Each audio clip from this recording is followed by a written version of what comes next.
buenas tardes para todos y todas. Un especial hoy de Letra Chica aquí junto a Miriam Bregman. Miriam, un gusto tenerte acá en casa, ¿eh?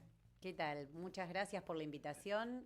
Así que la agradecida soy yo, porque hay pocos espacios para charlar tranquilos Bueno, genial. actualmente, así que muchas gracias. Cuando Gonza me alcanzó la biografía en relación a, ya vamos a hablar del libro de próximo Sí, estreno, vi Timote sí, y tuve que ir al mapa de la provincia de Buenos Aires para enterarme Timote, porque no lo sabía, ¿eh? Así que sos sí. de un pueblo rural de la provincia de Buenos Aires. Un pueblo muy chiquito, de unos 700 habitantes. ¿700? Sí, sí, somos poquitos. Así que el porcentaje de Bregman es muy alto porque somos muy poquitos. Ajá. Pero bueno, fue un pueblo como varios de la provincia de Buenos Aires y otros lugares del país que hasta principios de los 70 tuvo una importante cantidad de habitantes, creo que llegó a tener más de 2000, porque eran pueblos que vivían alrededor del ferrocarril. Ok. Entonces, cuando yo nací, por ejemplo, en Timote había cine, había un restaurante, había una oficina de correos. Era espectacular. Eran pueblos que, bueno, tenían una vida interesante, tenías cosas para hacer. Y con el tiempo y después de los 90, con el cierre de los ferrocarriles, eso fue prácticamente la extinción de muchos pueblos o achicarse muchísimo. Siempre todos los gobiernos cuando asumen hacen promesas de que van a volver al ferrocarril y es Y una de las no. cosas más crueles que se puede hacer en un pueblo, ¿no? Claro. Porque la gente se esperanza, porque por ejemplo Timote tiene salida por camina de tierra. Ajá. Entonces cuando llueve es bastante difícil salir y entonces esperanzarse que volvés a tener el tren. El tren nos daba una comunicación hasta para ir a bailar. Que lo sacó Menem. Sí. ¿Se tomaban el tren para ir a bailar? Por supuesto. ¿A dónde iban? En tren a Carlos Tejedor, que Carlos es un lugar Tejedor. que está cerca. Es el municipio de Carlos Tejedor, El ¿no? municipio de Carlos Tejedor. Después íbamos a otros lugares, en moto, íbamos a Roberts, a otros pueblos, pero No, igual son pueblos que acá en Cava tenemos poca dimensión. Porque yo poca te iba a dimensión, decir, sí. che, cerca de La Pampa, cerca de Es cerca de La Trenquelauquen. Pampa, es cerca de La Pampa Ajá. porque está cerca de América o Rivadavia, allá le decimos América, pero en realidad se llama Rivadavia el pueblo, que está la General Pico, La Pampa está a 100 y pico kilómetros, Hay o sea, un está muy chico cerca. que es de Rivadavia que conduce un programa acá los días lunes, José Santos. Sí, bueno. Él me habló de Rivadavia por primera vez. Somos vecinos entonces. Mirá vos. Sí, son pueblos que están en el norte de la provincia de Buenos Aires, están muy cerca de la frontera con La Pampa, de Santa Fe, del sur de Córdoba. Ajá. El sur de Córdoba también tiene mucha relación con toda esta zona. ¿Y tu familia de mucho tiempo ahí? Sí, Ajá. son familias. Mis abuelos vinieron de Europa y bueno, en general en esas zonas había como colonias, ¿no? En Eso toda la te iba a zona de decir, La porque Pampa, muchas de veces la se habla provincia de la Buenos Aires. colonia en Santa Fe o en Entre Sí. Ríos, pero probablemente al llegar han tenido hasta la posibilidad de que le hayan dado tierra para laburar o no. Sí, en Carlos Casares, cerca de Carlos Casares, Carlos con las Casares. condiciones que te daban las tierras. No te creas que te daban las tierras y No, vos no. te convertías en un estanciero. No era esas las condiciones. Sí. Pero sí, uno de mi bisabuelo tenía un pequeño pedacito de tierra. ¿De ahí. cuándo hablamos esa época? ¿100 Y años? justo esa parte de la familia es la que vino, sí, sobre fin del siglo 19. XIX, principios del siglo XX. Después no, ya mi abuelo Bregman vino con 18 años, mi otro abuelo vino grande también. Así que toda una parte de la familia vinieron bastante tiempo De después. Europa venían. Bregman, precisamente de lo que hoy sería Bielorrusia. Ok. Quiere decir hombre de la ribera, hombre de la orilla. Y ahí en el pueblito donde él vivía, Sí. en Minsk, cerca de la capital Pinsk de De Bielorrusia, Bielorrusia. hay un río. Así que supongo que el apellido viene también un poco de Perfecto. esa Porque tradición. todo el mundo te conoce por la rusa, pero Sí, tranquilamente podría ser la gringa. Sí, en el Más- campo son los apodos que se usan, rusa. Sí, a mi mamá me acuerdo que había alguna gente que le decía la polaca, ¿viste? Sí, Claro, son equivocando todo. todos venían con pasaporte polaco la mayoría de ese momento, o sea, la Argentina Bueno, hay entraban. que decir que en mi caso, cuando yo estudié en la secundaria, Bielorrusia no la estudié, porque Claro. soy pre-muro de Berlín en relación a esos países, así que Claro, se son entiende, ciudades ¿no? que han cambiado mucho de nombre. Claro, de país al cual Claro, era todo Unión de las pertenece. Repúblicas Socialistas Soviéticas Sí. y quedaba todo ahí. Bueno, no hay clima de campaña para la elección de Cava. o vos ves clima de campaña? Mira, creo que quisieron separar la elección para hacer como hacen muchos gobernadores, provincializarlas. Y la ciudad de Buenos Aires tiene una dificultad. Creo que va a pasar lo mismo en la provincia de Buenos Aires. Veremos cuando se acerque más la fecha.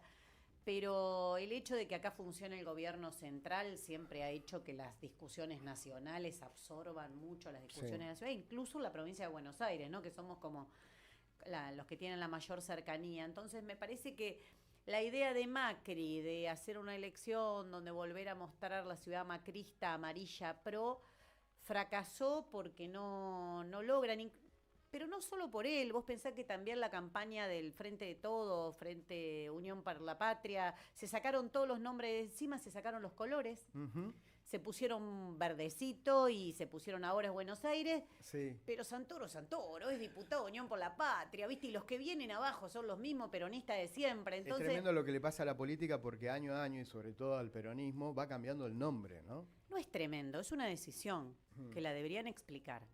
Si yo vengo acá y me cambio de nombre cada 2 años, vos me preguntarías, che, pasa? Bregman, ¿por qué? Che, Milei, como dice Cristina, vos me dirías, che, Bregman, o che, Rusa, ¿qué pasa? ¿Por qué se cambian de nombre cada 2 años? ¿Qué les está pasando que no pueden? Yo creo que es parte de la fragmentación, del estallido que tiene la dirigencia política tradicional, de la profunda crisis que tiene. Y eso en el caso de otros conglomerados políticos, como puede ser más la derecha, ¿no? El PRO dividiéndose de los radicales, se manifestó más en forma de estallido. Y en Unión por la Patria, que es el último nombre que le conocimos, pero que tampoco estás viejo, creo que tiene 2 años Unión por la Patria. Sí. ¿Cuánto tiene? Sí, es del 21. Porque fue No, del Frente 23. Frente para la Victoria, Frente de Todo, creo que después vino Unión por la Patria, o sea, es muy poco tiempo, muchos nombres. Y ahora Santoro lo aceleró y lo cambió en 2 años para mostrar que es algo distinto. Creo que ellos deberían explicar por qué no pueden conservar un nombre. O sea, qué profunda crisis interna hay, porque te vende la idea de la unidad, le vamos a ganar. ¿Quiénes le vamos a ganar? ¿Quiénes son? ¿Van a seguir juntos después de que ganen o van a estallar? En la provincia de Buenos Aires es un poco más abierto porque se ha ido blanqueando la interna entre el sector de Kicillof y el sector de Cristina Kirchner. Pero en Cava nos quieren mostrar como que vamos todos unidos de la mano, parece el meme ese de los Simpsons, ¿viste? Donde van así todos felices. Bueno, no, igual, no parece ser el panorama. A todos les pasó, al peronismo quizá lo sienta menos, que la división de Guillermo Moreno por un lado, que es otro partido, y que Abal Medina a último momento no quiso arreglar, también no sé cuántos votos le sacará, pero ha fracturado eso. Ahora, el hecho de que no haya paso hace para la derecha y la centroderecha prácticamente una primaria abierta en el momento de la votación, ¿no? Porque Bueno, Juntos por el Cambio implosionó. esa era una de las discusiones que decíamos nosotros cuando eliminan las PASO por esta idea de que votar es muy caro, que a mí lo más peligroso que me pareció es eso, ¿no? Porque concederle a Milei, porque se lo votaron, ¿eh? Sí. La legislatura de Cava, toda la gente que responde a Santoro votó eliminar las PASO. Claro, después le aparecen sectores que dicen, che, yo tengo diferencia, voy por fuera. Entonces, te trae aparejado también esto, pero el principal problema que trajo es que instalaron que votar es caro. A mí, eso, en una democracia tan restringida como es esta Es democracia peligroso. capitalista, que también te digan que ya hasta votar es caro, o que darte espacio en los medios es caro, bueno, trae otras consecuencias, pero es evidente que el peronismo está estallado como está estallada la derecha. Yo lo dije en el debate presidencial, viste, algunos me preguntaban, ¿cómo que están estallados? ¿Qué quisiste decir? Que cerraron detrás de Massa porque no quedaba otra, pero que esto está estallado. Y bueno, a los pocos días se vio, sobre pasó. todo, Entonces, no. Nadie es padre ni madre de la derrota. No, es que me podés criticar porque te diga la verdad, pero la verdad va a seguir siendo la verdad. Entonces, nada mejor que tener un buen diagnóstico. Además de que me parece a mí que todo quien encabeza la lista del PRO es Los Penato. Los Penato es el cerebro de Milei en el Congreso Nacional. Sí, ¿no? ¿Qué te puede ofrecer de distinto Los Penato si es la que piensa por ellos? Porque es un experimento bastante nuevo, tienen muy poca experiencia en el manejo de la sesión y Los Penatos vos la ves. Articula. Es una de las que maneja ahí, la que se contacta, la que ve las maniobras. Entonces acá en el Cabo vas a ser distinta a la Libertad Avanza y vas a seguir fungiendo de cerebro de la Libertad Avanza. No le vas a pedir a Dorni que sea el cerebro de nada, pero vas a seguir fungiendo de cerebro, es raro. Y por el otro lado, Leandro Santoro, que no se le conoce oposición. Yo fui 4 años legisladora con Santoro y ya fue legislador. ¿Por qué va a ser opositor ahora si ya fue 4 años y no lo hizo? Vos Porque hacías mucho esta hincapié, vez va a ser distinto. justamente para darte pie a Sí, eso, perdón. que la legislatura es un lugar que en general no tiene mucha prensa y que lejos de nacionalizar o de plantear cargos ejecutivos, lo que se votan son cargos a legisladores y que muchas veces en la legislatura el PRO tuvo que hacer distintas negociaciones con todos para ver cómo lograr esas mayorías, ¿no? Sí, sí, mayorías terribles, siempre contra el pueblo, no son mayorías las que logra el PRO para cosas benéficas, y esto lo incluyo a Larreta, que no lo nombramos, pero digo, Larreta gobernó esta ciudad mucho tiempo. Yo fui 4 años legisladora en una lista donde estaban, no sé, desde Leandro Santoro en la legislatura hasta Ofelia Fernández después, no, Ofelia Fernández también estaba. Te puedo nombrar todos los que son hoy las ¿Pero caras decís que le aparecen. votaron cosas? No fueron oposición. Ok. No, yo te pregunto a vos, ¿qué hicieron durante ese periodo? A ver, contame. Es difícil que te acuerdes de algo. Yo te puedo traer o te pongo Miriam Bregman legislatura y nos tocó la pandemia. Sí. Tuvimos que pelear muchísimo, acompañar a las enfermeras en la calle. Yo puedo mostrarte mis fotos con las enfermeras, como te puedo mostrar que tuvimos que hacer amparos porque la legislatura no nos daban bola y tuvimos que hacer amparos para garantizar la comida que mandaban a la escuela en plena pandemia. Es decir, cada uno tiene que hablar de lo que hizo. Uh-huh. Entonces, ¿por qué ahora van a hacer tanta oposición en la ciudad y le vamos a ganar? ¿Le vas a ganar a quién? Si es una elección legislativa. La elección legislativa es difícil el concepto de ganar. Vas a tener un bloque más grande, de última. Claro. Yo te puedo explicar por qué quiero un bloque fortalecido de la izquierda, porque creo que todo el mundo sabe que cuando haya un problema con las enfermeras, quien van a estar ahí seguramente y no te van a preguntar, no, es contra este, entonces digo algo, si es contra aquel, no. No va a importar de qué lado de la General Paz estés luchando, ¿viste? Porque parece que el salario docente es un problema en Cava, pero en Provincia de Buenos Aires es tan bárbaro. Hoy estaba compartiendo, porque me estaba comunicando mis compañeros de La Matanza, el salario inicial de un municipal en La Matanza es 260.000 pesos. Una locura. Entonces yo no voy a decir, no, el de La Matanza que cobre eso, porque si no me tiro contra Kicillof. Uno trata de ponerse de un lado, de los trabajadores, de las trabajadoras, y con esa coherencia me muevo. Bueno, hay un pero ya todos de... fuimos, perdón, con esto cierro, todos fuimos legisladores de la ciudad y todos fuimos diputados nacionales. Bueno, veamos qué hizo cada uno, ¿no? Porque en campaña, yo digo, picantearla es re fácil. Claro. Pero después yo lo único que veo en la calle son los jubilados y las jubiladas, ¿viste? No, digo, hay un eslogan de ustedes, que lo he leído, Sí. que es, hay algo que sabemos que la izquierda no te va a cagar. En el sentido de que vos sabés lo que votás. Y en general no creo que haya un borocotazo, porque no ha habido, No. Que algo se dé vuelta en el medio de una votación, ¿no? Después está esto que le puede pasar a Jorge Macri o a cualquier intendente o gobernador, que con el poder votan una cosa y después a lo mejor en la legislatura pasa otra.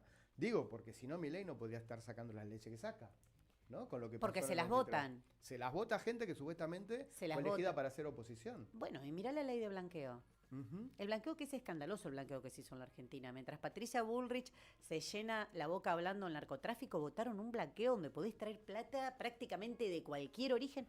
Lo votó todo el Senado. Uh-huh. Unanimidad. Por unanimidad. Esto no se dice, no se sabe. Por unanimidad salió en el Senado. Cualquier dinero negro que haya por ahí puede ser regresado o blanqueado. Viste, prácticamente sin condiciones, sin requisitos, con unas condiciones favorables que no la tiene el kiosquero, no la tiene, imagínate, nadie. Acá todo el mundo le cobran, todo el mundo tiene que pagar sus impuestos. Bueno, esta gente no. Uh-huh. Eso salió por unanimidad.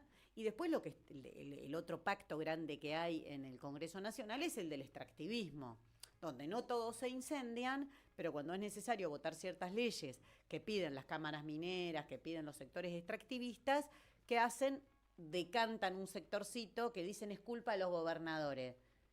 No, culpa de los gobernadores, no. El diputado nacional fue en tu lista, responde a vos. Digo esto tanto de peronistas como de radicales o el que sea. Uh-huh. Yo no puedo decir, no, Del Caño es del gobernador de la provincia de Buenos Aires.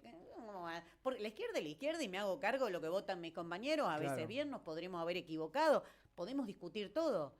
Pero vos te tenés que hacer cargo de lo que vota tu bloque. No podés decir, no, cuando votas bien es mío. Cuando vota mal es del gobernador. No, aparte hay que prestar mucha atención porque legisladores peronistas en la Cámara de Diputados y en el Senado, que son del NOA, ¿no? De golpe están acompañando hacia el gobierno. O sea, porque de extractivismo casi no se habla, ¿no? No se habla y es, para mí, es el verdadero jefe del Congreso Nacional. Ujú. Mira, la campaña anterior de Leandro El saqueo de nuestros recursos. Sí, la campaña anterior de Leandro Santoro en Cava fue ley de humedales ya. No sé si se acuerdan ustedes, había un spot, pasaba todo el tiempo, ley de humedales ya, votame por ley de humedales ya. ¿Dónde está la ley de humedales? Nunca salió. Tenían mayoría en el Congreso y dirigían la comisión respectiva donde se trataba la ley. Estábamos en una reunión, llegó un comunicado de la Cámara Minera, se terminó la discusión. Entonces, ¿así fue? Sí. Sí, lo hemos hablado con Leo Grosso. Bueno, él dirigía la comisión que te digo. Exacto. Desapareció, con una firma de todos los bloques, Quedamos afuera, el nuestro, por supuesto que no voy a afirmar que postergo la discusión, porque sabíamos que si se postergaba ahí no salía, ¿viste? Cuando son esas cosas que si no salen en el instante preciso no los agarrás más, y pasó eso, no se lo agarró más. Y algún otro bloque menor que no lo votó, que no firmó el comunicado, pero después salió con la firma de todos los principales bloques y no se trató. Entonces a mí me parece que en algún momento esto de cambiarse el nombre, vuelvo a lo que decíamos, hay que empezar a explicar. ¿Por qué si la campaña anterior tuya era con un nombre, era con el ley de humedales? ¿Por qué ahora vas a volver a prometer, pero te cambiaste el nombre, sos distinto, sos lo mismo que antes? Larreta, me habla del olor a pis. ¿Cómo me va a hablar del olor a pis Larreta? ¿Está bien hablar del olor a pis en una campaña? No está bien. Él lo usó como algo de instalación, pero él gobernó esta ciudad mucho tiempo. Mucho tiempo, y nosotros le demostramos a través de amparos, que después, claro, los pierdo en las instancias superiores totalmente controladas por Larreta, pero hasta algunos jueces de grado de primera instancia nos dieron la razón. Larreta manejó el subte, por ejemplo, de esta ciudad, y demostramos que la empresa que administra el subte carga el valor de lo que consumen sus gerentes como una botella de champán, te la cargan a la hora de calcular la tarifa. Es increíble. Es increíble, está demostrado en una causa judicial. Y Larreta dice, hablemos del PIS. No, hablemos de los grandes negociados que hay en esta ciudad, porque si empezamos por los grandes negociados seguramente vamos a terminar con algunos problemas como la suciedad. Pero empecemos por arriba, empecemos a hablar en serio. Entonces, ahora, Jorge Macri aduce que el olor a pis, como que lo reconoce, tiene que ver con que hay más gente en situación de calle. Lo que digo es, ¿qué hace la Ciudad de Buenos Aires para que haya menos gente, ¿no? Con políticas activas de cuidado frente a esta crisis económica tremenda que tenemos. Claro. Ahí hay una pregunta también, ¿no? Hay una pregunta porque es la ciudad más rica del país, según indican las estadísticas en cuanto a presupuesto, y ellos no hacen nada para que esa gente viva así. Vi un video bochornoso, y permitime que lo diga porque lo tengo atragantado acá hace 3 o 4 días, de María Eugenia Vidal mostrando abriendo un, ¿cómo se llama? Contenedores antivandálicos o no sé cómo lo llamaban. Que entraba a la bolsa del consorcio. Y que no pueden sacar nada y que no. ¿Esa señora no sabe que mucha gente que vive en la calle guarda su colchón ahí? No, seguro que no lo sabe. No sabe. O sea, yo lo miraba y digo, esta señora no sabe lo que está hablando. Me dio como esa impresión de viven en otro mundo en serio. Yo sé que a Barrio Parque por ahí esta realidad no le llega, o no sé dónde es que vive ella, ese departamento tan lindo ella que compró vive en tan barato. Pueyrredón y Las Heras. Que compró re barato, ¿no? Todos queremos tener un amigo que nos venda un departamento tan barato. Sí. Pero yo digo, no sabe que mucha gente guarda incluso a la noche, porque vos vivís en la calle, tenés un colchón para dormir, ¿dónde lo dejás durante el día para que no te lo levanten? O sea, ella pensaba que solamente van y rompen la bolsa, porque es gente mala, además, viste, que le gusta romper. Viven en otra realidad, tan grande, ¿no? Y aumenta todos los días, lo vemos en nuestros barrios, cómo aumenta la cantidad de personas viviendo en la calle, y la ciudad de Buenos Aires no puede mirar para otro lado. Macri otro. ¿Qué sé yo dónde vive Macri? ¿Sabemos dónde vive Jorge Macri? Ni debe vivir en la ciudad de Buenos Aires, es decir, no tiene ni idea de lo que están hablando. Me parece que pasa mucho eso, ¿no? Que pasara esto en el gobierno del PRO, en la diferencia de lo que era Larreta, que a lo mejor tenía la ciudad como más clara, y lo que está pasando ahora, ¿o te sorprendió también? Uy, qué pregunta difícil, sí, no, digo. Porque demuestra un desconocimiento de la ciudad total. El mismo María Eugenia Vidal, que fue vicejefa de gobierno, porque ella antes de ser gobernadora fue vicejefa de gobierno de esta ciudad, y como te digo, se ve que no tiene idea cómo funcionan cosas básicas de la ciudad, o dónde la gente deja sus 3, 4 pertenencias, que es un colchón, un par de zapatillas que encontraron en la calle. O sea, no tienen ni idea, tampoco les importa, capaz que es que no les importa, más que no tiene idea, ¿no? Sí. Pero con Larreta nosotros tuvimos peleas muy, muy grandes. Algunos dicen, y Larreta, claro, lo que pasa es que comparado con Pero con Larreta tuvimos discusiones muy grandes, lo que te digo del subte. No, subte, las escaleras del subte.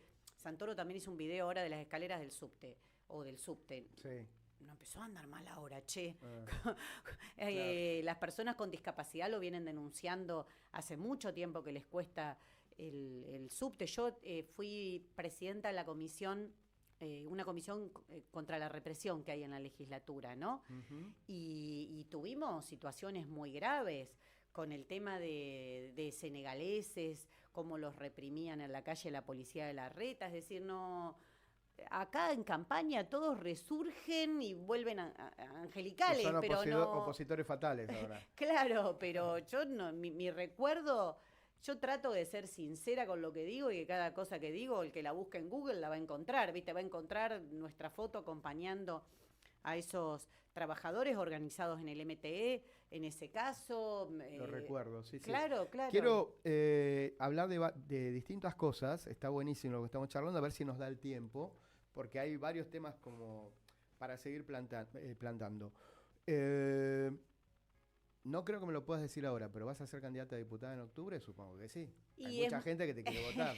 estoy recibiendo como muchos pedidos porque se necesita esto, ¿no? En la ciudad de Buenos Aires nosotros vamos con Vanina Biasi, una compañera que hoy es diputada Es nacional, diputada. con Luca Bonfante, que estuvo acá, un gran compañero referente Sí, ahora vamos a hablar de él. juvenil que creemos que le va a poner un poco de picante también a la legislatura.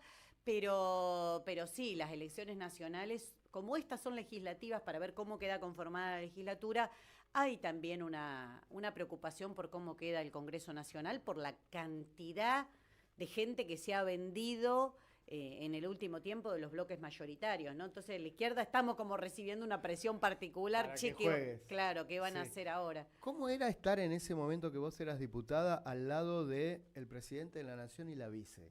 Que en ese momento no lo pensabas, pero los tenías al lado. Los tenía al ¿Qué lado. veías? ¿Veías dos frikis? ¿Qué veías? Porque Gente era muy divertido el debate, pero hasta ahí parecía todo como, ¿viste? Gente muy particular que trabajaba poco. Ajá. No es que Milei se la pasa de paseo ahora, no laburó en los 2 años que estuvo en el Congreso, no hizo nada, no fue a una comisión, no Nada. presentó nada. Y ella un poco más activa, pero solamente activaba para los temas de su agenda política, que son los temas de la extrema derecha, un 24 de marzo, defendiendo a los genocidas, cosas muy puntuales. Ujú. Es decir, bastante ausentes, se iban antes, ni loco, viste que las sesiones en diputados Son duran hasta las enormes. 5 o 6 de la mañana, ni loco, se quedaban hasta esa hora, Claro. llegaban tarde, Ajá. gente muy... Lo que vemos ahora, ella trata, creo, lo estoy pensando ahora en vivo, ¿no? Sí. Ella trata como de cambiar un poco y mostrarse más seria ahora que está distanciada de Milei, pero ahí eran dos personas que no tenían idea de lo que se trataba, no tenían ningún estudio previo, no presentaban, viste que uno siempre, nosotros a la izquierda siempre nos gastan porque trabajamos un montón, presentamos dictámenes, tomamos todas las comisiones, a ella me la crucé una vez y a él nunca en En una 2 comisión. años. En 2 años. Fue mucha casualidad que nunca me los crucé, O no estaba. o no iban nunca. Meter el tema Palestina en la ciudad de Buenos Aires me parece que no es un tema de campaña, pero dada la situación de Vanina Di Blasi en relación a sus dichos de Palestina y lo que pasa con la justicia, que terminó siendo procesada por sus dichos, me parece que es un asterisco. ¿Qué onda con eso? No es un problema de Ciudad de Buenos Aires, Palestina no. es una discusión mundial. Ujú. Hay compañeros procesados en Francia. Está siendo un tema de debate en todo el mundo porque hay una presión muy grande para no denunciar. Ahora, en Argentina pasa algo extraño, porque cuando ves hasta las votaciones de la ONU, que queda solo Argentina, Israel y Estados Unidos votando para un lado y todos para el otro, cuando ves que la Corte de la Haya dice que hay un genocidio, Total. te procesan en Buenos Aires por decir eso. Entonces me parece que hay una presión muy grande. El fallo en la que la procesan a Vanina realmente es un antes y un después. Y Es peligroso. es peligroso. Toda persona que coincida con defender la libertad de opinión, de expresión, debería solidarizarse y preocuparse, más allá de que podés coincidir o no en relación al conflicto puntual. Pero hay algo que lo excede, que es la libertad de opinar. Mira, estos días escuchaba muchas expresiones alrededor del genocidio armenio. Porque se cumplió un nuevo aniversario, Porque 110 años. 110 años del genocidio, un hecho brutal, Tremendo. históricamente oculto, también lo pongo como ejemplo. Ujú. Lo que pasa es que lo estamos viendo en vivo. Pero ¿qué pasaría? Si a mí me prohíben decir que Turquía cometió un genocidio, ¿no sería grave? Total. Y vos me podés decir, no, no fue un genocidio, fue otra cosa, porque fue... Pero se puede debatir. En este caso no se puede debatir, es directamente la prohibición de la expresión. Entonces, ¿qué es la justicia? ¿Cómo se llama el person que la procesa, el juez? El juez ¿O es un Rafecas. fiscal No, acá? Rafecas. ¿Rafecas? El juez Rafecas, exactamente. Por eso me preocupa tanto, me preocupa doblemente que sea el juez Rafecas. Sí. Me parece que hay que poner esto y como te digo, no es algo de Argentina, es algo que está pasando en distintos lugares Mundial. del mundo donde hay una persecución muy grande. Yo ayer estuve haciendo unos posteos alrededor de un compañero que está siendo procesado en Francia, y si miras quienes firman, está desde Pablo Iglesias, referente de Podemos, bueno, Irene Montero, Nancy Fraser, decenas de intelectuales judíos que dicen no podés procesar a una persona porque está opinando sobre esto. Defendiéndolo. Creo que amerita la campaña que se está haciendo en Francia en defensa de Anas Kassif, amerita esa campaña internacional porque estamos entrando en un terreno que, como te digo, ya ni siquiera porque la Haya lo diga se puede decir. Claro, al jefe de la Haya no lo pueden procesar, pero... Lo que no vi hasta ahora, y ojalá, pero todavía siento que no hay clima, es que nadie, candidato de la derecha, se ocupó de decirle algo a ella como para joderla. No vi que se haya hecho campaña con eso. Bueno, sería muy trágico. A lo mejor estoy equivocado, sería, ¿no? Como que alguno agarra y recoge el guante y hable de eso. Sería muy trágico. Escuché algo de Marra en un debate, pero... ¿A Marra lo tiró? Pero es Marra. ¿Qué le podés pedir a Marra? Si no debes, yo decía, no debes poder ubicar el conflicto en el mapa. ¿Qué pensás que pasó ahí entre Marra y Karina Milei y Adorni? No tengo idea, por suerte. No tengo idea. Lo que siempre supe, porque era Vox Populi, es cómo se armaron las listas. Entre una ayudita que recibió del peronismo para armar las listas centralmente en la provincia de Buenos Aires, que te decían, vengo a enfrentar a la del 23. En la del 23. Sí. Y después que el armado en las provincias de La Libertad Avanza es una catástrofe, lo conozco en distintas provincias. Se habla que ahora también hay inconveniente para armar, y que en algunos lugares podrían prescindir de tener candidatos. Bueno, pero algunos dijeron, yo pagué para ser candidatos, es algo muy grave y eso la justicia no lo ve. O sea, la justicia federal esa cosa no la ve. Ve lo que opina Vanina Biasi en un tuit, pero todo eso no lo ve. Ajá. Bueno, yo creo que si vas a la justicia es uno de los periodos más escandalosos de la justicia en nuestro país. Total. Mira, mi compañero Matías Uffieri perdió la visión de un ojo por estar parado sobre la Plaza Congreso relevando la violación de los derechos humanos que había en ese mismo momento en el acto cuando estaban reprimiendo a la prensa y llevándose personas detenidas. Fue tremendo eso. Durante la ley Bases. Fue uno de los primeros. El juez no hizo nada. Nada. Incluso el fiscal instó la causa de Ramiro González, el juez Ercolini no hizo nada. Después de que pasa lo de Pablo Grillo, donde queda evidente que si él hubiese actuado en el caso de Matías Uffieri, tal vez lo de Pablo Grillo no ocurría. Porque si hubiesen dicho esto no puede pasar, no pueden disparar a la cabeza, tal vez Pablo Grillo no tenía que pasar por la situación que está terrible que está pasando ese pibe. Uh-huh. Y después de eso, casualmente el juez se da cuenta que es incompetente. Después de lo de Pablo Grillo, 1 año y pico después se da cuenta que es incompetente. Apelamos y la Cámara dijo, no, usted no es incompetente. Dice, no, en realidad las fuerzas federales estaban cumpliendo una función local. ¿Viste? Argumentos de la galera. Y así, ahí se queda. Pero entonces no puedo opinar, no me puedo manifestar. Estamos entrando en un terreno muy peligroso y la justicia es parte fundamental. Milei no podría haber avanzado en todo lo que avanzó sin el rol de la justicia. Obvio que hay roles políticos, no sé, yo te digo, la CGT es histórico lo que está haciendo la CGT. Pero cuando se creó Comodoro Pi, sí, ¿no? Por el tema del 94, esa ida y vuelta que hicieron Alfonsín y Menem con el Pacto de Olivos, el espíritu de Alfonsín era otro, no lo que termina siendo 30 años después o durante 30 años Comodoro Pi. No sirve para otra cosa que estar a favor del poder. O sea, se crea el Consejo de la Magistratura que para mí supuestamente con eso se iba a solucionar el tema de los jueces. Transparentar la elección de jueces. Tampoco resultó. Yo creo que fue al revés, la institucionalización de la rosca. La rosca que antes se hacía con la servilleta de Corach. De Corach, la institucionalizaron, crearon un organismo costoso, inútil, donde qué hace la gente que está ahí adentro no lo sé, y con esa institucionalización no se transparentó Y absolutamente muy pegados nada. al poder político, muy pegados al poder político. Bueno, es que la mayoría. elección de jueces y fiscales, si es de esta manera, no tiene Sentido. sentido. Nosotros siempre decimos, ¿por qué un juez no se puede elegir? ¿Por qué no puede elegir el juez? ¿Por qué? Y que rinda cuentas de lo que hace. ¿Por qué te tenés que aguantar un juez a perpetuidad? No sé, me acuerdo del juez Ollarvide, por ponerte a alguien. Sí. Viste, jueces que todo el mundo decía, pero este tipo. Tuvo años. O Bonadío por el otro lado. Unos Sí, fallaban sí. para un lado y los otros para el otro. ¿Y por qué no puede? Es obvio que los mecanismos de tanto de designación de jueces y fiscales como de remoción están totalmente viciados y te los tenés que bancar y no podés decir nada.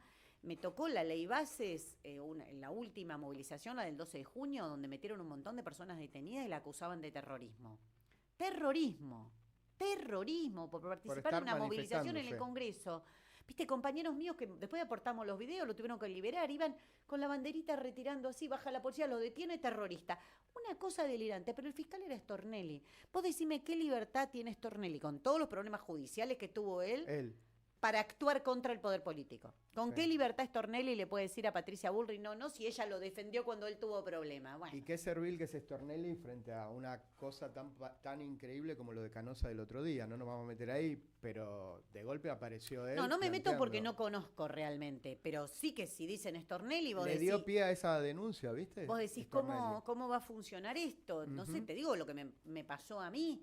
Y yo ahora digo esto acá, y que si a Stornelli le cae una causa mía, no me va a cobrar esto que estoy diciendo acá. Total. Entonces hay un problema en cómo se designan y cómo se eligen. Bueno, encabezan la lista Vanina y Luca Bonfante. Sí.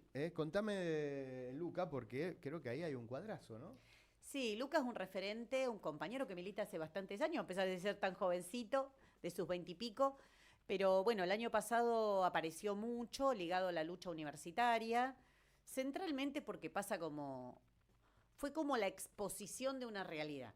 Desde las dirigencias políticas tradicionales, peronismo, radicalismo, todos nos decían, no da, la sociedad no quiere enfrentar a Milei, no se puede. Hubo una convocatoria desde las universidades y salió todo el mundo. Todo el mundo.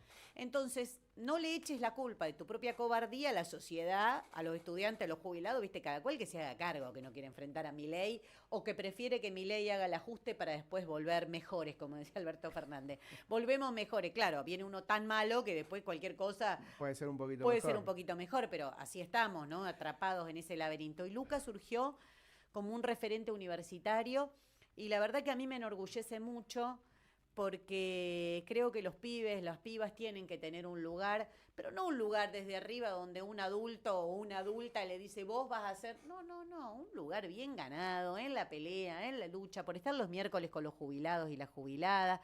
Y donde voy me preguntan por Luca. Entonces, ¿Ah, sí? sí, donde voy me preguntan por Mirá, Luca. Encima acá los libertarios también. inventaron que era mi hijo. No. Entonces hacemos ese chiste, ¿viste? Sí, Bregman quiere dejar a su familia, Sol la casta, me pone, Cualquier ¿viste? Yo cosa. me mato de risa. Ahora, 5 puntitos necesitan para que entren los dos. Necesitamos unos 120.000 votos, por eso estamos pidiendo que por favor nos acompañen, ¿no? Porque más o menos quienes están en la lista de los demás los conocés y si no los conocés, googlealo y te aseguro que lo votás a Vanina y a Luca. Votás para que Luca entre. Creo que es muy importante que nos acompañen en esta elección. Ya van 2 años casi de gobierno de Milei. ¿Quién lo ha enfrentado? ¿Quién ha estado en la calle? Está claro. Y yo creo que la oposición política a Milei tiene que salir de la resistencia a Milei. La oposición política a Milei no puede salir de los discursos. Miriam, hay algo que nos preocupa y que en general veo que la sociedad lo está haciendo, que es normalizar la represión. Sí. Esta cosa decías quiénes están todos los miércoles acompañando a jubilados y jubiladas, y que Patricia Bullrich cuando tiene ganas se manda unas represiones y unos dispositivos, sobre todo los miércoles, simbólicamente, porque después hay marchas que no pasa nada, y cuando toca los miércoles siempre pasa algo. Es increíble, ¿no? No sé si hay una parte de la gente mirando para otro lado, o porque algo parezca normalizado, da lo mismo todos los miércoles. Yo ¿no? creo que la sociedad cuando se la convoca sale. Cuando la CGT convocó por los jubilados, se salió. Sí. Cuando se convoca a los universitarios, la sociedad responde. Yo creo que la dirigencia política tradicional dejó solo a los jubilados y las jubiladas. Los dejó solos. Así, Los directamente. dejó solos. Yo no los veo, mira, no veo ninguno de los que encabeza ninguna lista de Cava ni de Jujuy. Por eso el que gasearon el otro día es mi compañero Alejandro Vilca. No los veo, no están, no ponen el cuerpo. Y sería distinta la situación de jubilados y jubiladas si ellos estuviesen... Con un acompañamiento. Un acompañamiento. Y déjame comentarte algo. Este 1 de mayo, en el Estadio Cubierto de Ferro, vamos a estar realizando un encuentro con trabajadores, trabajadoras, jubilados, jubiladas, estudiantes, precisamente para discutir eso, cómo fortalecemos esa resistencia a Milei, porque el Fondo Monetario, uno de los principales ejes que tiene es ajustar a los jubilados, por eso reprimen cada miércoles, porque los jubilados y las jubiladas es donde más ha recortado este gobierno y donde más le están pidiendo que recorte. Entonces, y los que claramente, con lo que les pasa con lo que tienen que recibir de dinero, están haciendo el ajuste. Los jubilados están ahí es donde están ajustando y no los vamos a dejar solos, no las vamos a dejar solas. Así que es uno de los ejes de la convocatoria que estamos haciendo para este 1 de mayo. Va a haber algún cierre donde vamos a ir a saludar Luca, donde voy a estar yo, Nicolás del Caño, Alejandro Vilca. En Ferro, desde las 14:30, pero la clave es hacer comisiones, discutir democráticamente, pensar cómo damos esa pelea en los sindicatos, cómo fortalecemos agrupaciones clasistas, de izquierda, que no se vendan en los sindicatos, lo mismo en el movimiento estudiantil y cómo rodeamos de solidaridad a jubilados y jubiladas. Quería decir esto porque aprovecho para convocar, para que participen todos los que quieran. ¿Qué onda la marcha del miércoles? Sí. ¿Qué onda? ¿Es de la CGT o van a acompañar? Veremos, ahí hay discusión, vamos a ver qué convocan los jubilados y demás. Pero... Porque justamente es un miércoles donde los jubilados van a estar. Se supone que la CGT va a estar ahí. También hay muchos que... Es más temprano, pero hay veremos. Hay muchos que el 1 de mayo quieren descansar, ¿no? De los caciques de la CGT. Quieren descansar, han descansado mucho, han tenido unas vacaciones muy largas durante todo el gobierno de Alberto Fernández, durante todo el gobierno de Milei, o sea que vienen descansando bastante. Nosotros queremos aprovechar el 1 de mayo, este Día Internacional de los Trabajadores y las Trabajadoras, para discutir cómo organizamos la resistencia contra este gobierno. No pueden seguir reprimiendo cada miércoles, no pueden seguir ajustando y que no pase nada, no pueden seguir mintiendo con la inflación, diciéndote que no hay inflación, que es un gran logro de este gobierno, y vos vas al supermercado y te aumentó todo. Entonces me parece que esto hay que organizarlo, que hay que discutir cómo se recuperan los sindicatos, la organización sindical como instrumento de lucha, las agrupaciones estudiantiles, cómo se fortalecen, cómo se pelea por una tercera marcha educativa. Es necesario yo estoy dando clase de la UBA, te digo, no hay un docente que venga y te diga, che, qué bien que estoy, al fin el salario docente, no. Es una gran pelea que dimos el año pasado, pero esta pelea tiene que continuar.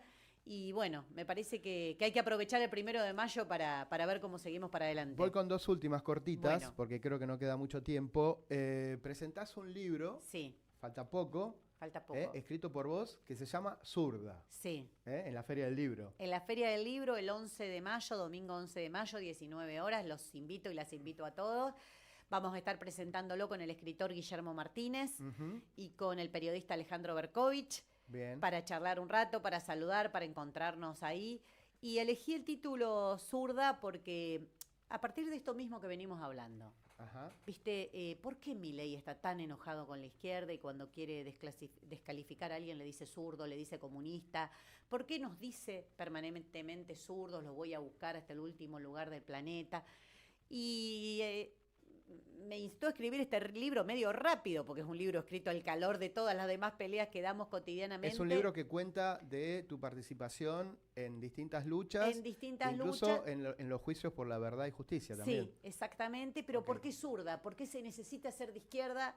¿O por qué es importante ser de izquierda para participar de esas peleas? Orgullosamente zurda. Orgullosamente zurda. ¿Qué valores compartimos? ¿Qué valores son los que ataca Milei? ¿Por qué en el zurdo él ataca la solidaridad? Al decirte zurdo ataca ese compañerismo que tenemos, el confraternizar en una lucha, en una pelea, en pelear contra la impunidad, en pelear contra la represión. Todo eso para él es ser zurdo o ser zurda. Bueno, en el libro se compilan un poco esas ideas, así que las invito a que vengan el 11 de mayo. ¿Por qué pensás que cuando hay algún kirchnerista desencantado o alguien que votó a la cámpora, en las legislativas dice, está Miriam, vamos por ahí?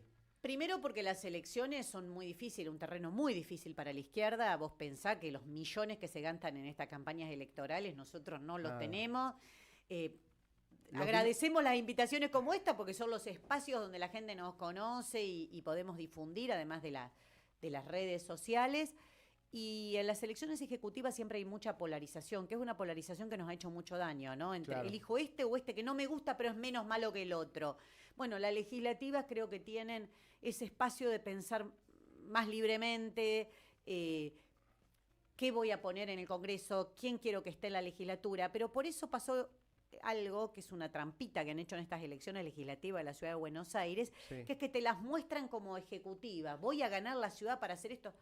No, estás presentándote legislador de la ciudad, decir la verdad a la gente y que la gente elija como legislador o como legisladora a quien que vaya de verdad a enfrentar a la derecha. Eso vi una campaña de Larreta que dice para que la basura vuelva a estar en su lugar o algo así. Sí. Bueno, Larreta faltan 2 años más, si tenés la suerte de volver a ser candidato. Claro, ¿no? Porque, y pasan otras cosas en la Ciudad de Buenos Aires. Claro, porque si no la gente después dice, no es bueno para él. Decir, che, lo voté a este y la basura sigue en la calle, ¿no? Sí, o el otro que dice voy a terminar con los trapitos, ¿viste? Todos se buscan unos enemigos re grandes, ¿eh? Contra el FMI ninguno. Nadie. El FMI que dice ajusten en jubilaciones, en salud.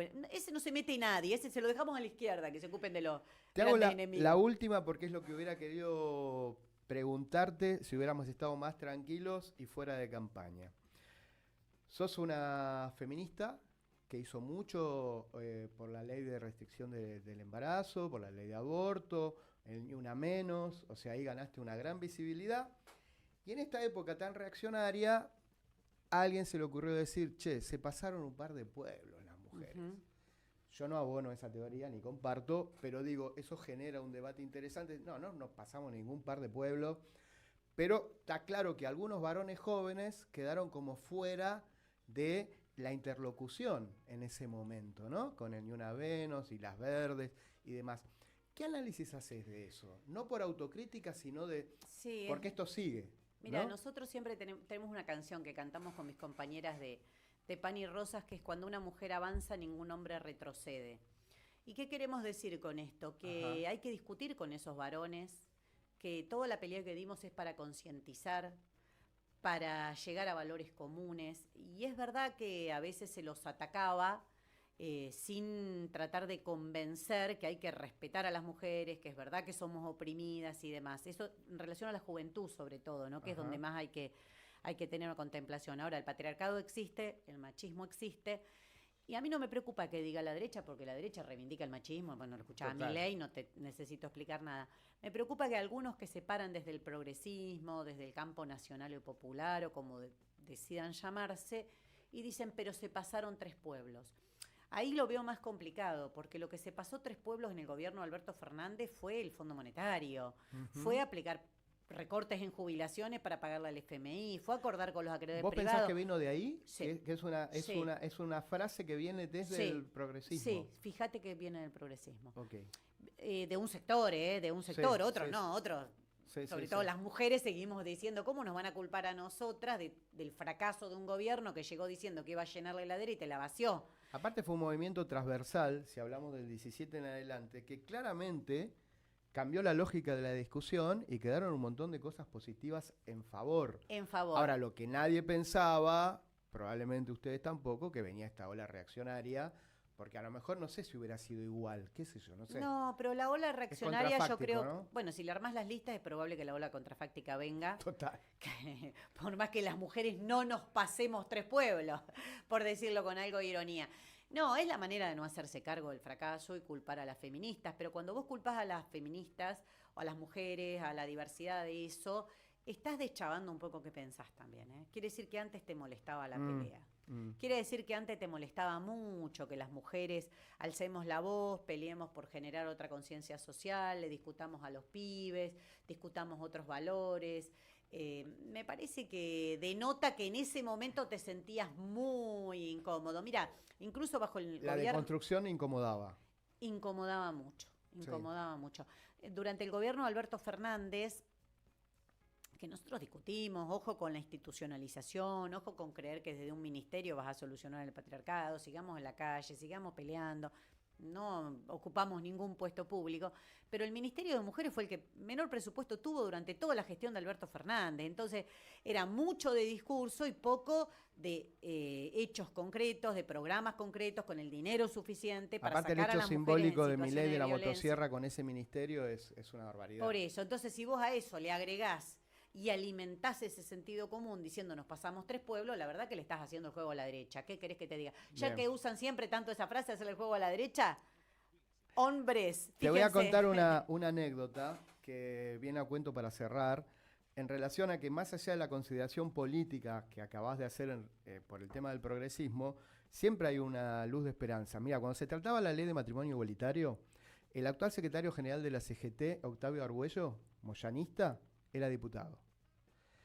Y en un momento no estaban los números, no sé si te acordás, que estaban muy cabeza a cabeza y parecía que la ley no salía. Y nosotros tenemos la posibilidad, yo sé, de hace muchos años yo lo conozco, es un tipo macanudo, peronista, de derecha, ponele, y estaba como, lo tengo que estudiar, ¿viste? Y eran una de las manos en duda. Y le digo, compañero, las chicas trans y los camioneros son muy amigos, pero porque así se da la situación en relación a la noche. Participan de la noche, las chicas trans y los recolectores de residuos. Como diciéndole, a ver si por ahí la podés entender, que tu mano es muy importante. Y se quedó pensando, y después Néstor dio la orden de votar de esa manera, y Moyano también, todo se dio vuelta, pero era un hombre que si vos le decías, che, ¿estás a favor de la ley?, hubiera dicho que no. Y en algún momento, por algún lugar, entró algo, más allá de que después le bajaron la orden, y cambió, y hoy es otra persona. O sea que se reconfiguró y es un tipo grande. Yo creo ¿no? que las órdenes cambian o bajan. Pasó lo mismo con la anulación de la obediencia de vida, el punto final, cuando estamos en la calle y somos persistentes. Eso es muy Yo importante. por eso soy tan insistente con que la si vos lucha en la perdés calle. la organización, la movilización, es muy difícil que eso ocurra. Pasó lo mismo con el derecho al aborto, pasó lo mismo con el matrimonio igualitario. Creo que los derechos se conquistan en la calle y bueno, por eso tenemos que pensar muy seriamente que cuando empiezan las campañas electorales la primera palabra que se borra es la palabra calle, porque nadie quiere que le digan cuál es la presión que viene de afuera. Cada uno quiere ser el salvador que te promete, yo voy a ser diputado y cuando yo sea diputado, no funciona así la vida. Vos sabés que medís más que el sello del FIT, ¿no? No sé. Que Miriam mide más que no sé. Miriam mide más de lo Soy que parte orgullosamente zurda y orgullosamente del FIT, porque hemos construido con mucho esfuerzo. Con Nicolás del Caño además recorremos todo el país permanentemente. Pero para quien y hacer las cosas a pulmón tiene un valor total, extra. y también para Nicolás. Sí. Pero para quien en algún momento uno viene siguiendo la política argentina hace 40 años, vos lograste un tipo de comunicación diferente al que históricamente a veces tenía un zurdo o una zurda para hablar. Entonces lo que quiero decir, y con esto cierro, es, al medir como medís, seguramente serás candidata a diputada. Bueno, esperemos. No, es probable que sí, porque te digo, no hay que dejar nada de lo que se pueda hacer contra la derecha, contra este gobierno de ultraderecha, contra el FMI, nada de lo que se pueda hacer hay que dejarlo librado al azar. Creo que hay que dar la pelea en todos los terrenos y nos vemos el 1 de mayo para pensar cómo lo organizamos. Miriam, gracias. Gracias a ustedes. Muy bien.